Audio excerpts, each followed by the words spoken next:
રણછોડજીના પાવનધામ ડાકોર ખાતે 1008 મહામંડલેશ્વર શ્રી લલિતકિશોર શરણજીના શ્રી મુખે શ્રીમદ ભાગવત કથાની થઈ શરૂઆત।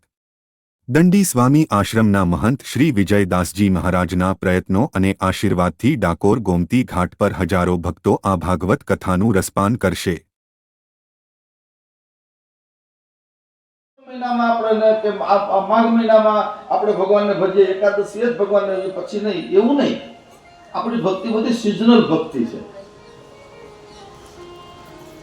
જો તમે શ્રાવણ મહિનામાં કેટલા ભગવાન શંકર પાસે જાય, શંકર ભગવાનને શરદી થઈ જાય, એટલા લોટા ચડાવે પાણી, અને પછી કોઈ સામું જોતું નથી।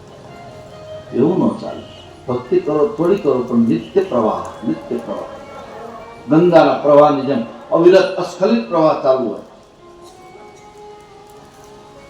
ભક્તિનો મહિમા ગાતા ગાતા હૃદય ગ્રંથિનું છેદન થાય, સર્વ સંશયો મટે અને કર્મનો ક્ષય થાય, એટલે જીવન મુક્ત થાય।